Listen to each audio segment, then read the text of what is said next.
রাজরত্ন মানিক আপনাদের উপহার দেবে, টাকা দেবে, পয়সা দেবে? কিচ্ছু দেবে না। কেন বসে আছেন? বসে থাকার কারণ কি? এই আশেপাশে তো অনেক ভক্ত রয়েছে, তারা বসে নেই, আপনারা বসে আছেন। এর কারণ আজকে আমাদের জানতে হবে। কেন তারা নেই, আমরা আছি?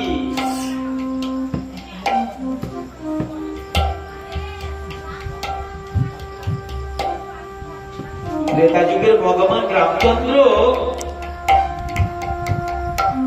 তার শ্বশুর মশাই তাকে নেমন্ত্রণ করে নিয়ে খুব সাদর সম্ভাষণে জামাইকে সেবা দিয়েছিলেন। শাশুড়ির হাতের রন্ধন সেবা করে রামচন্দ্র বলেছিলেন, সীতা বলেছে, প্রভু কেমন সেবা হলো? নিজের গর্ভ আমার মা রন্ধন করেছে, তোমার শাশুড়ি। ভগবান রামকে বলল, কেমন হয়েছে? রামচন্দ্র ভগবান বললে, খুব সুন্দর হয়েছে। আজকে যে এত সুন্দর সেবা হলো, তোমার মায়ের হাতের রান্না খুব সুন্দর হয়েছে। কিন্তু এত প্রশংসা করা হলো যে খুব সুন্দর হয়েছে, শেষে বলে দিল, কিন্তু যিনি ভগবান, যার সহধর্মিনী জনক নন্দিনী সীতা, জনক হরিণী যাকে রন্ধন করে সেবা দিয়েছে, জামাতার আদর, সেখানে সেবা পেয়ে সন্তুষ্ট হয়েছেন, সব ভালো হয়েছে বলে শেষে বললেন, এত সুস্বাদু, এত ভালো, কিন্তু কেন? এত বলার পেছনে কেন কিন্তু কথাটি এলো? এখানে এত ভক্ত আছে কিন্তু সকলে নেই, কিন্তু সকলে নেই, কিন্তু সকলে নেই। এত সুন্দর রন্ধন হয়েছে, কিন্তু এই কিন্তুটা কি জিনিস? সেদিন সীতা প্রভুর চরণে ধরে বলেছিল, প্রভু তুমি কিন্তু কথাটি কেন বললে? মা তো এত সুন্দর রন্ধন করেছিল। সেদিন বলেছিল, প্রাণময়ী সীতে, তোমার মা সত্যি রন্ধন ভালো করেছে, সব সুস্বাদু হয়েছে, কিন্তু আমার মনে পড়ে গেছে সেই শবরীর কথা। শবরী 10,000 বছর শুধু মালা গেঁথেছে, পুজো সাজিয়েছে, রাস্তা পরিষ্কার করে রেখেছে, আমার রাম আসবে, আমার রাম আসবে, আমার রাম আসবে। কতটা মনে বিশ্বাস, কতটা ভালোবাসা নিয়ে আমাকে দেখেছে শবরী। আমার এই রন্ধন সেবা করতে বসে শবরীর কথা মনে পড়ে গেছে গো। শবরী আমাকে কতটা ভালোবেসে আমার সেবা দিয়েছিল, তাই তো আমি বলেছি। কিন্তু ভক্ত তো সকলেই খুব সেজে গুজে তিলক করে মালা দিয়ে বসে আছি, ভক্ত সেজে। ভগবান কি যাচাই করছে গো, যে তুমি ভগবানকে কতটা ভালোবাসো, তার সঙ্গে তোমার কতটা প্রেম। তুমি তাকে কি মুখে ভালোবাসো, না দেহ মন প্রাণ দিয়ে ভালোবাসো? তার জন্য কি তুমি কষ্ট করতে রাজি? ভগবান তার জন্যই বলেছিল যে শবরীর মতো ভালোবাসা হয় না, কেননা 10,000 বছর অপেক্ষা করেছে আমার রাম আসবে। কতটা বিশ্বাস, কতটা ক্লান্ত, কতটা পরিশ্রান্ত, কতটা প্রয়াস ছিল। আর আমাদের এখানে রাত্রি 11টা বাজেনি, দূর চাই কি হবে। এত সুন্দর বৃষ্টি হয়েছে, ঠান্ডা, ঘরে গিয়ে ঘুমাবো। ঘুমের থেকে যদি কাল সকালে চেতন না পাই, এত সুন্দর করে তো ঘুমিয়েছিস, সকালে যদি সেই ঘুম থেকে জাগতে না পারো, সেই ঘুম চিরতরে ঘুমিয়ে যাবে। আর এই কৃষ্ণ কথার মাঝে, এই কৃষ্ণ অমৃত সাগরে ডুবে যদি আমরা কেউ একবার ঘুমিয়ে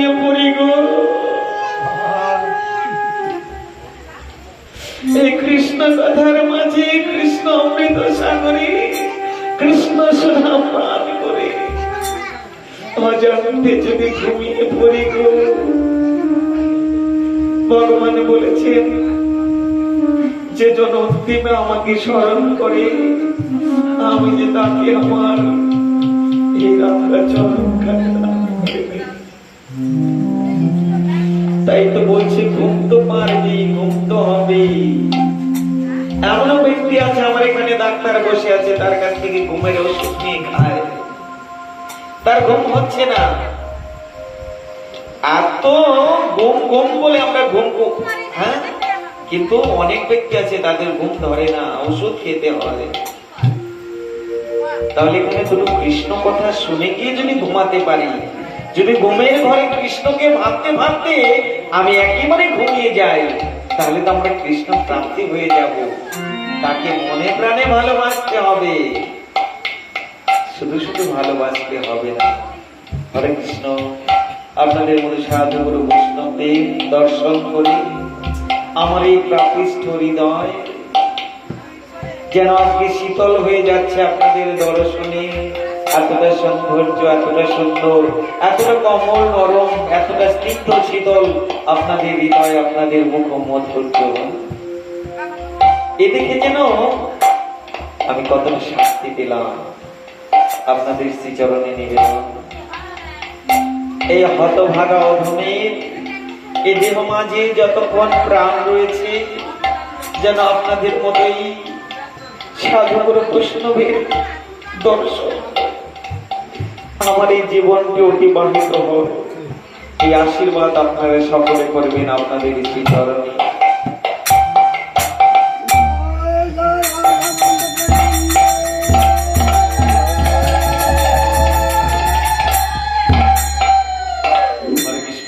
রাত্র মঙ্গলাচরণ নিয়ম অনুযায়ী শুধু আমরা পঞ্চতত্ত্ব সর্বদেব সর্ব পার্শ্বগণের বন্দনা করি আমরা গ্রন্থে আস্বাদন করব। বন্দে শ্রী গুরু শ্রীযুত পদ কমল, শ্রী গুরু বৈষ্ণবঞ্চ শ্রীরূপম শক্রজাতম সহগণ রঘুনাথান্বিতম তং সজীবম সাধত সাবধূত পরিজন সহিত শ্রীকৃষ্ণ চৈতন্য দেব শ্রী রাধা কৃষ্ণ পাদা সহগণ ললিতা শ্রী বিশাখা নিতাঞ্চ অজনো লম্ভিত ভুজ কনকাবদাত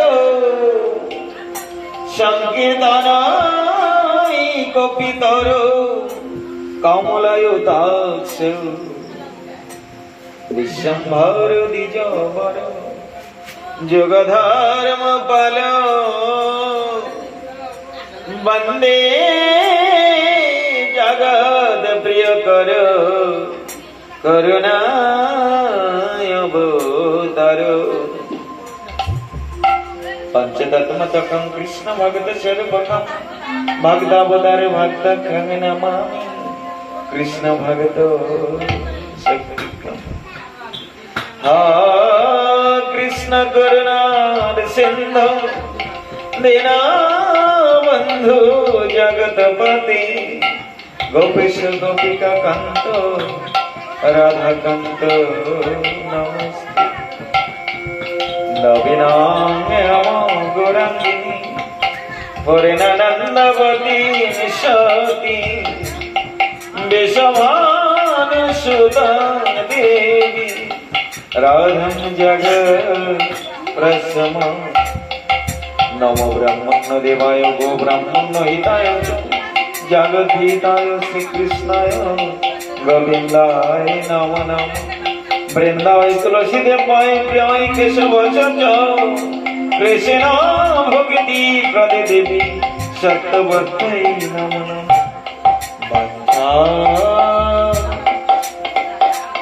कल्पतरु कृपा বা সিন্ধু ভয়ে পাচ পতিতানাং পাবনেভ্যো সর্ব বৈষ্ণবেভ্যো নমঃ। জয় রূপ সনাতন ভট্ট রঘুনাথ, শ্রী দেব গোপাল ভট্ট দাস রঘুনাথ, এই জয় গোসাইর করি চরণ বন্দন, যা হইতে বিঘ্ন নাশ অভিষ্ট পুরাণ। এই জয় গোসাই প্রভু মোরে কর দয়া, চরণে শরণ নিয়ে আমায় দাহ পদ ছায়া। আজ শ্রী কৃষ্ণ চৈতন্য প্রভু নিত্যানন্দ, শ্রী অদ্বৈত গদাধর শিবাসাদি গৌর ভক্ত বৃন্দ। ভজ শ্রী কৃষ্ণ চৈতন্য প্রভু নিত্যানন্দ, জপ হরে কৃষ্ণ হরে রাম, জয় রাধে গোবিন্দ। হরে কৃষ্ণ কৃষ্ণ কৃষ্ণ হরে হরে, হরে রাম রাম রাম হরে হরে, হরে কৃষ্ণ কৃষ্ণ কৃষ্ণ হরে হরে, হরে রাম রাম হরে হরে। জয় জয় শ্রী শ্রী রাধা গোবিন্দ প্রেমানন্দ, শ্রী হরি বাবা হরি বল।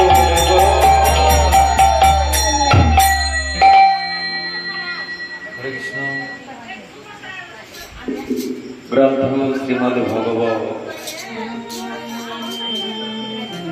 যাদের সুন্দর মন রয়েছে,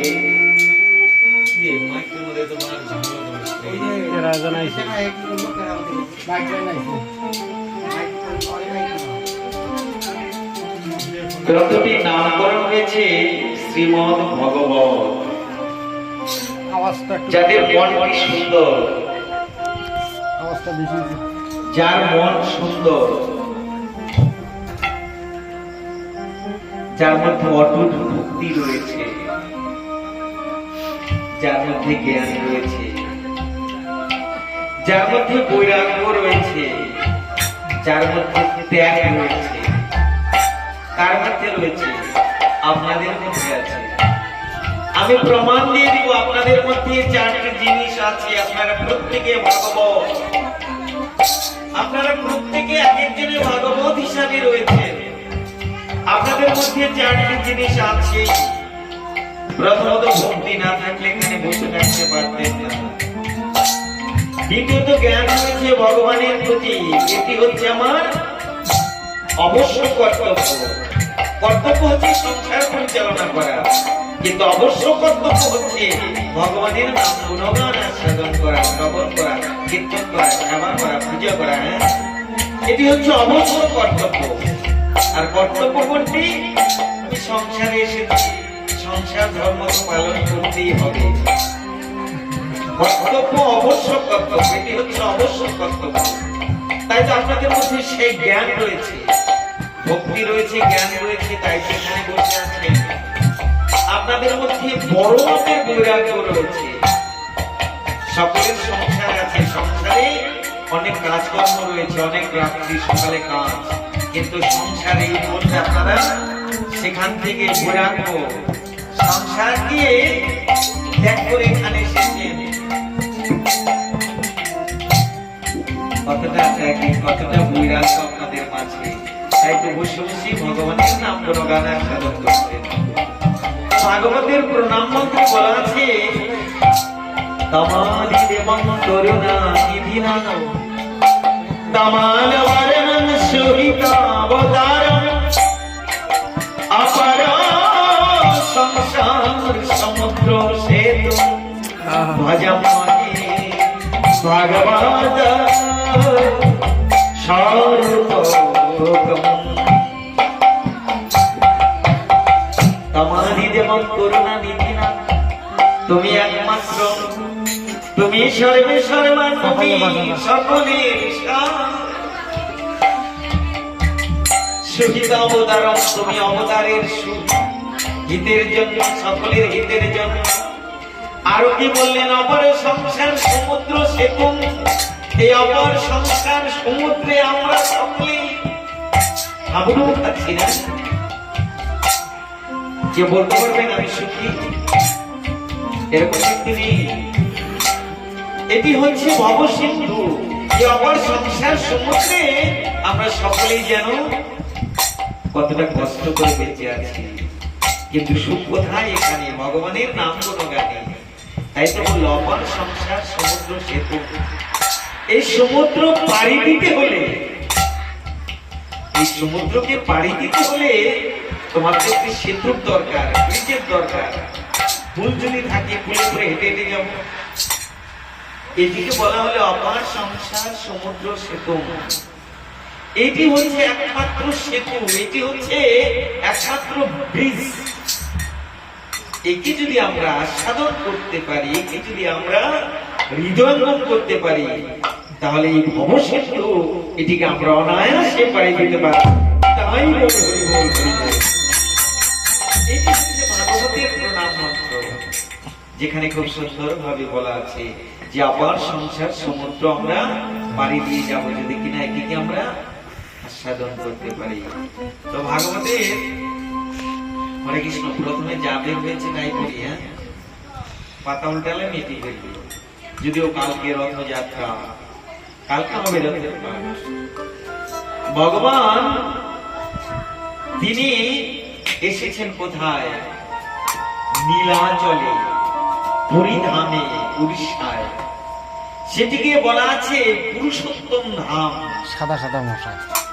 বিশ্ব চরাচরের সমস্ত তীর্থস্থান বিলুপ্ত হয়ে যাবে, সবশেষে এই পুরুষোত্তম ধাম নষ্ট হবে। এটি হচ্ছে জগন্নাথ পুরী, এটি হচ্ছে নীলাচল। এটি ভগবানের এমন একটি ধাম যার নামকরণ করেছেন পুরুষোত্তম ধাম। সমস্ত তীর্থক্ষেত্র বিনাশ হয়ে যাবে, সবশেষে বিনাশ হবে পুরী। আর সেই পুরীতে অবস্থিত হয়েছেন কে? যিনি জগতের নাথ। তিনি কালকে রথযাত্রায় তিনি যাবেন। আগামী দিনে সেই সৌভাগ্য আপনাদের সকলেরই আছে। এখানে সুন্দর অনুষ্ঠানের আয়োজন করা হয়েছে, সে সম্বন্ধে আপনারা কাল খুব সুন্দরভাবে বিস্তারিত আলোচনা শুনবেন। কেন তিনি অধ্যায় সমাপ্ত ছিলেন, তার বিগ্রহের এমন কেন চিহ্ন, সমস্ত কিছু আপনারা জানতে পারবেন। জগতের হিতের জন্য, কল্যাণের জন্যই তিনি জগন্নাথ হিসেবে নীলাচলে এসেছেন, পুরুষোত্তম ধামে। কিন্তু এখানে গ্রন্থ রয়েছে শ্রীমদ ভগবত। এই ভগবত তো আমার সেই গৌরীর কথা নেই। গৌর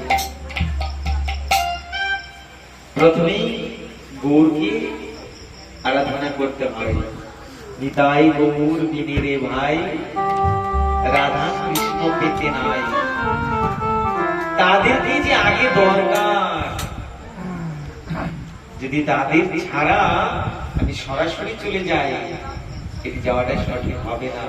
কিন্তু গ্রন্থ রয়েছে শ্রীমদ ভগবত, পাতা উল্টিয়ে যে অধ্যায়টি এসেছে শ্রীহরির মাহাত্ম্য বর্ণনা হবে, সেটা সম্পূর্ণ করা যাবে না। কেননা রাত্রি কটা বাজে? 11:19। 11:19, 12টার আগে প্রোগ্রাম শেষ হবে। যদি কেউ মনে মনে ভাবছেন যে এত রাত্রি করা যাবে না, আমি বাড়ি চলে যাই, আমি 12টার আগে প্রোগ্রাম শেষ করবো, এর জন্য কোনো চিন্তা নেই। টাইমের দিয়ে কোনো চিন্তা করা যাবে না। হ্যাঁ, 12টার আগেই প্রোগ্রাম শেষ হয়ে যাবে। গ্রন্থ শ্রীমদ ভগবতের যে অধ্যায়, এখানে হরির মাহাত্ম্য, হরির মাহাত্ম্যের দুটি লাইন আমরা সাধন করব। যদিও এটি আমি দেখে বের করেছি, যা বের হয়েছে। লোমহর্ষের পুত্র উগ্রচবা মুনি, ঋষিদের মুখে অভিলাষ শুনি, প্রীতি ভরে তাহাদের করিয়া বন্ধন, ধীরে ধীরে আরম্ভিলাম পূর্ণ বিবরণ। দেখেন, কোনো কিছু শুরুতে আজকে যে মহতি অনুষ্ঠান, কোন উদ্দেশ্য রয়েছে। আর কালকে এখানে অনুষ্ঠান হবে, আজকে তার অধিবাস। প্রাককালে ভগবানকে ডাকা, হ্যাঁ, শ্রী শ্রী চৈতন্য চরিতামৃতে চতুর্দশ পরিচ্ছেদে প্রথম শ্লোকটি ছিল কথং সংস্মৃতে যস্মিন সুকরং দুষ্করং ভবেৎ বিস্মিতে বিপরীতাং সৎ শ্রী চৈতন্য নমামি তম। কথং সংস্মৃতে কথার মাঝে তাকে যদি স্মরণে রাখা যায়, দুষ্করং সুকরং ভবেৎ দুষ্কর কর্ম সুকর হয়ে যায়, অনেক কঠিন কাজ সরল হয়ে যাবে। আর যদি বিপরীতে বিস্মিতা, যদি তাকে বিস্মরণ হয়ে যায় তাহলে বিপরীত হয়ে যাবে, সহজ সরল কাজ কঠিন হয়ে যাবে। গ্রন্থাকার প্রত্যেকটি গ্রন্থের অধ্যায়ের শুরুতে আপনাদের মধ্যে সাধু বৈষ্ণবদের বন্দনা করে নিয়েছে, প্রণাম নম নমামি নমস্কার করেছেন। কেন গো? কেননা গুরু কৃষ্ণ বৈষ্ণবের কৃপা ব্যতীত কোনো কিছু হতে পারে না। তাই তো বললেন যে প্রীতি ভরে তাহাদের করিয়া বন্ধন ধীরে ধীরে আরম্ভ হইলা পূর্ণ বিবরণ, সকলকে বন্দনা করে দিলেন। কি বললেন? হরি কথা যে শুনে হয়ে একমত, হরি কথা যে শুনে হয়ে একমত, অনায়াসে ছিন্ন করে এ ভব বন্ধন। হরি কথা যেই শুনে হয়ে একমত, এই কথা যে এক মনে শুনছে সেই জন অনায়াসে ছিন্ন করতে পারবে এই ভবের বন্ধন। কতটা মায়া, কতটা মমতা, আমার পুত্র, আমার ছেলে, আমার আমার আমার আমি তাকে নিয়ে ব্যস্ত রয়েছি, মায়া আবৃত রয়েছি। কিন্তু হরিকথা যদি এক মনে শোনা যায় তাহলে আমি তো, আমি কে, আমার মধ্যে যে রয়েছে তার সঙ্গে আমার কি সম্পর্ক, এগুলি আমরা জানতে পারবো। ভব সংসারে যে মায়ায় মমতায় চলে আছি সেটি আমাদের সরে যাবে। হরিকথা যেই শুনে হইয়া কেমন অনায়াসে ছিন্ন করে ভবের বন্ধন। হরি গৌর গাহি সুখে বেসের কুমার প্রস্থান করে যাবে ত্যাজিয়া সংসার। সুখে তিনি কেন সংসার করলেন না? তিনি জানলেন সংসারে যত কষ্ট রয়েছে, দুঃখ রয়েছে, আর সংসার করে ভগবানকে ডাকলে দোটানা হয়ে যাব, ভগবানকে পূর্ণ প্রাপ্তি হতে পারবো না। শ্রীমদ্ ভগবতের প্রত্যেকটি অধ্যায়ে এখানে বলা আছে যিনি রাজা ছিলেন তিনি সর্বস্ব পরিত্যাগ করে এই ভাগবতে আশ্রয় দিলেন। সাত্বিকী ছাত্রাত্র তিনি ভাগবত আস্বাদন করলেন। কেন? তিনি তো রাজা ছিলেন, তার কোন অভাব ছিল, কোন দুঃখ ছিল, কিছুই ছিল না। যার এত প্রজা, যার এত ধন সম্পদ, তবুও ভগবানকে তিনি জানতে পারলেন 7 দিনে মৃত্যু, তাই তো এই 7 দিন ভগবানকে ডাকলেন।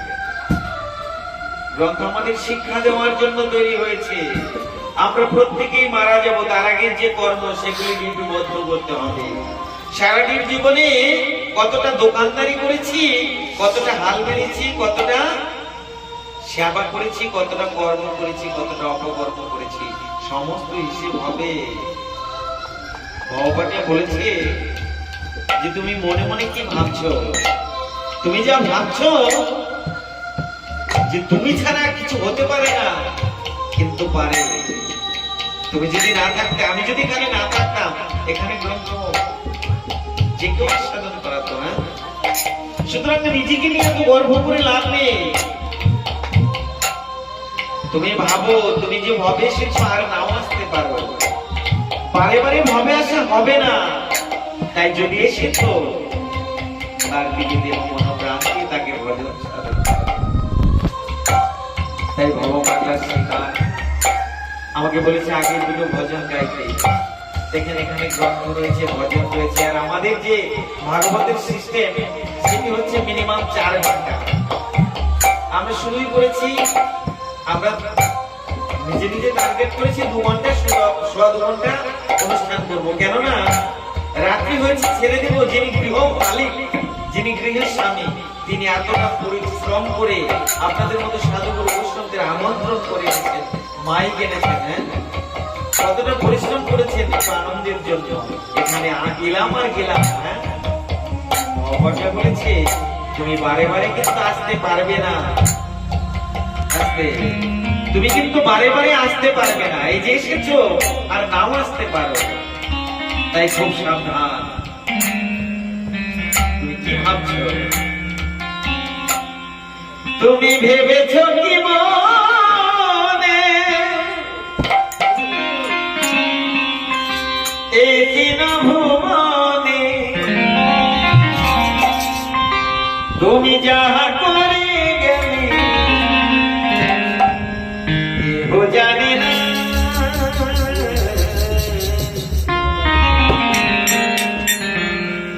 তুমি যা করে গেলে কেউ জানে না। কতটা বাজি করলে, কতটা বদমাশি করলে, এটি কেউ জানে না। জানে অনাদিরাদি ভগবান অন্তর্যামী। অন্তরে তুমি আছো চিরদিন, ওগো অন্তর্যামী। বাহিরে বৃথাই যত খুঁজি তাই পাই না তোমায় আমি।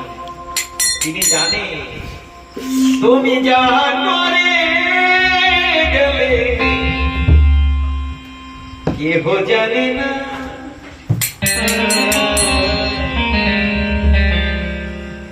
বারে বারে আর হবে না, হবে না। তুমি যা করলে কেউ জানে না। সাবধান, তুমি আর আসতে পারবে না। মানুষ হয়ে এসেছো, মানুষের কর্ম করো। বাড়ি থেকে ঘুমিয়ে থাকলে হবে না। তুমি যাহা করে তুমি যাহা করে গেলে কেহ জানে না।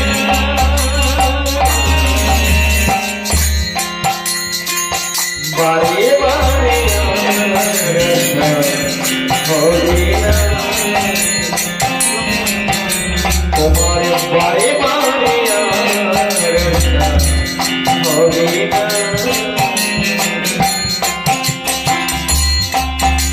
তুমি ভেবেছো কি মানে এই দিন ভুবনে তুমি যাহা করে গেলে, তুমি যাহা করে গেলে কেহ জানে না।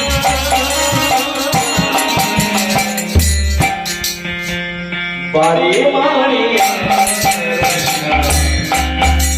হবে না তোমার, বারে বারে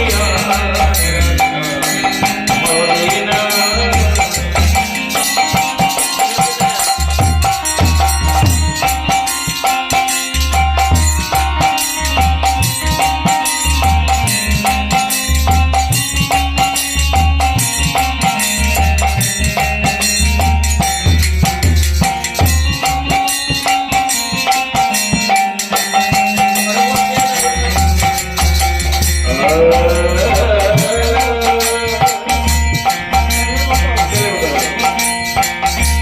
তুমি যাহা করে গেলে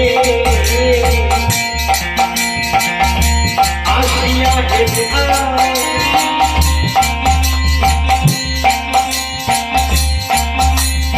আর চিত্রগুপ্ত দেখিয়া করেছে লেখা।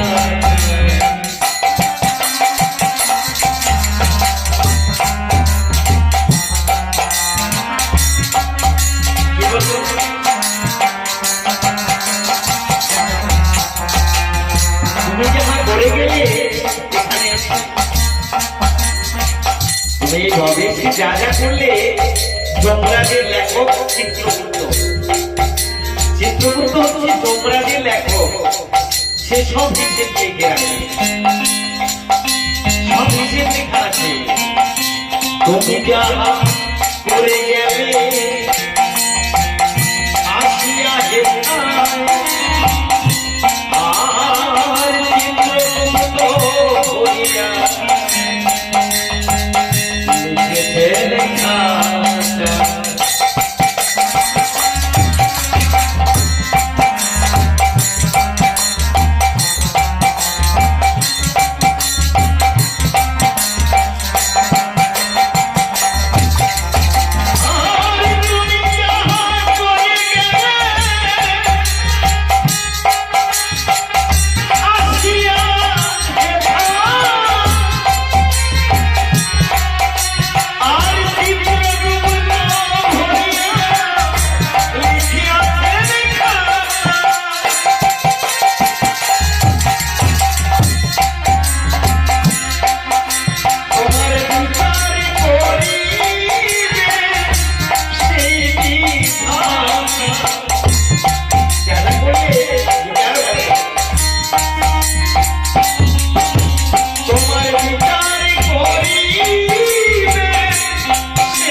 বারে বারে হবে না, তোমার বারে বারে হবে না।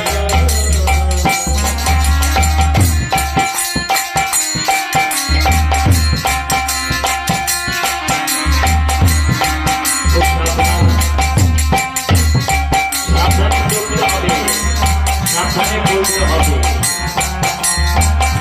কেননা তিনি সময় বুঝিয়ে যাচ্ছে। এই যে আজকে একটু আগাচ্ছে না, সাবধানে চলো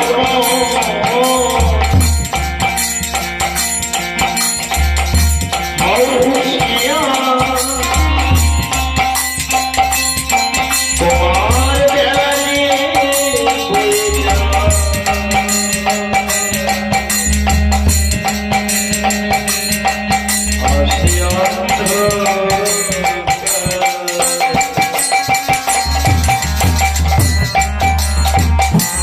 যত সময় পেরিয়ে যাচ্ছে আমাদের আয়ুষ ডুবে যাচ্ছে।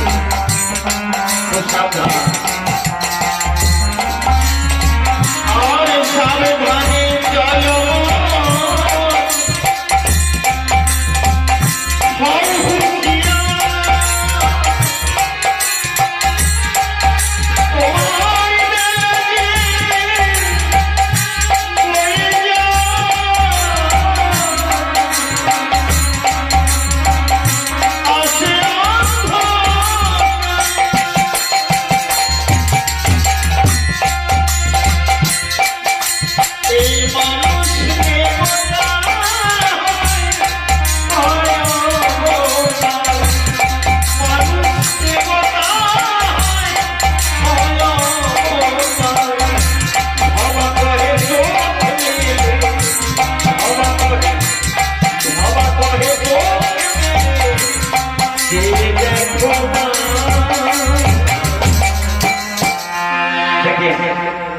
মানুষ দেবতা নয়, হয় অবতার।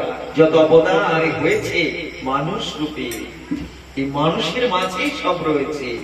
হ্যাঁ, কোথায় স্বর্গ কোথায় নরক কি বলে তাহা বহুদূর, মানুষের মাঝেই স্বর্গ, মানুষের মাঝে নরক, মানুষই অসুর, মানুষই সুর। হরে কৃষ্ণ। মানুষ দেবতা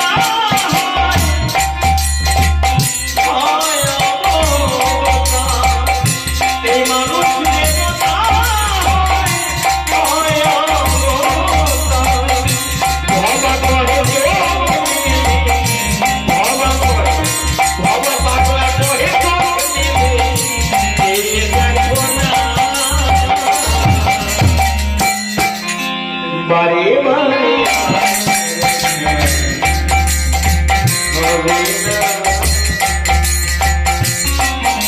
তোমার বারে বারে হবে না। দেবে ভগবানে এই দিন ভুবনে, তুমি যাহা করে গেলে, তুমি যাহা করে গেলে কেহ জানে না। বারে বারে হবে না, তোমার বারে বারে হবে না, তোমার বারে বারে বারে বারে বারে বারে হবে না।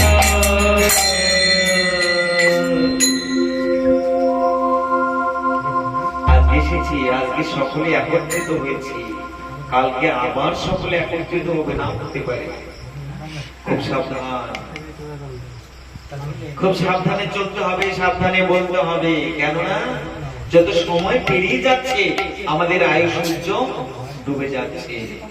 যত দিন, যত সময়, যত টাইম পেরিয়ে যাচ্ছে না আমাদের আয়ু ততই শেষ হয়ে যাচ্ছে।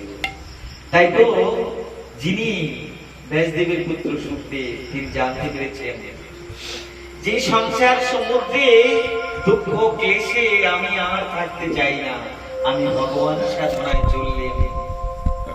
জন্ম হয়েছে 16 বছর বয়সে তিনি চলেছেন গভীর অরণ্যে ভগবান সাধনায়। এতটা দিন মাতৃ জঠরে ছিলেন।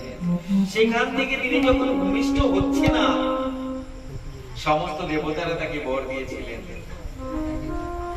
তুমি মাতৃ যন্ত্রণা মুক্ত করে দিয়ে ভবেশ্বর তোমাকে ভগবন্ধন ছুতে পারবে না। সকলের আশীর্বাদে তিনি সেই ব্যাসদেবের ধরনে পৃথিবীর জঠর থেকে এই মায়াময় সংসারে সে মায়ায় না পড়ে তিনি নৈমিষ অরণ্যে 60,000 মুনি ঋষির সামনে যে ভাগবত আস্বাদন করেছিলেন।